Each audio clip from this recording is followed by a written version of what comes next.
Party పెట్టినప్పటి నుంచి చంద్రబాబు వ్యూహాల మేరకే పవన్ కళ్యాణ్ పని చేస్తున్నాననేది బహిరంగ సత్యమే. 2019 ఎన్నికల్లో జనసేన లెఫ్ట్ పార్టీలను బీఎస్పీ కలుపుకొని పోటీ చేయడం కూడా చంద్రబాబు లెక్కల మేరకే అనేది కూడా జగమెరిగిన సత్యం. ఇక 2024 ఎన్నికల్లో టీడీపీ జనసేనలు కలిసి పోటీ చేస్తాయనేది చంద్రబాబు పవన్ కళ్యాణ్ అందరికీ కలిగించిన అభిప్రాయమే. దాదాపు ఏడాది రెండేళ్ల నుంచి కలిసి పోటీ చేయడం గురించి వీరి కసరత్తులు సాగుతున్నాయి. పొత్తు ప్రకటన చేసింది చంద్రబాబు రాజమండ్రి జైల్లో ఉన్నప్పుడు కావచ్చు.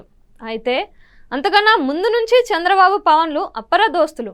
మరి వీరి బంధం ఇంత గాఢంగా ఉన్నా సీట్ల లెక్కలను మాత్రం ఇన్నాళ్ళు తేల్చుకోలేకపోయారా అనేది ఆశ్చర్యం కలిగించే అంశం. అసలు పవన్ కళ్యాణ్ పోటీ చేసే సీటు విషయంలో కూడా వీరు సరిగ్గా ఇన్నాళ్ళు చర్చించుకోలేదా అని వీరి అభిమానులు నివ్వెరపోతున్నారు. పిఠాపురంలో జరుగుతున్న రచ్చను చూసి పిఠాపురంపై పవన్కు కన్నుంటే అక్కడ టీడీపీ ఇన్ఛార్జికి చంద్రబాబు ఎప్పుడో తగు సమాచారం ఇచ్చి పరిస్థితిని కంట్రోల్లో పెట్టాల్సింది. కనీసం పవన్ ప్రకటనకు ఏ 2-3 రోజుల ముందు అయినా వర్మను అక్కడ చంద్రబాబు సమాధానపరచాల్సింది. అయితే పవన్ ప్రకటన చేయడం, వర్మ బ్యాచ్ రచ్చ చేయడంతో ఇన్నాళ్ళు చంద్రబాబు పవన్ దేని గురించి చర్చించారు అనే అనుమానానికి తెరలేపింది. ఇది ఒక్క పిఠాపురంతో ఆగిపోలేదు.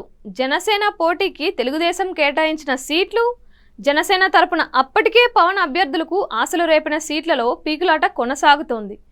ఇంత చేసి జనసేన పోటీకి తెలుగుదేశం కేటాయించింది 21 సీట్లు మాత్రమే.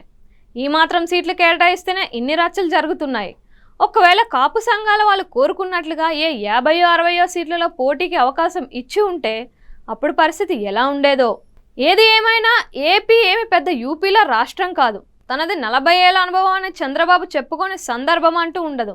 294 అసెంబ్లీ సీట్లు ఉన్నప్పుడు చంద్రబాబు 9 ఏళ్ల పాటు సీఎంగా చేశారు. తెలుగుదేశం అధినేతగా అదనపు అనుభవం కూడా ఉంది.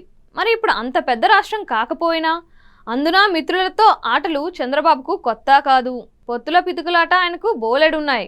మరి ఇంత చేసి 21 సీట్ల విషయంలో ఇన్నిన్ని రచ్చలు జరుగుతుండడం చంద్రబాబు నాయకత్వ పటిమ సన్నగిల్లిపోవటానికి రుజువు కావా?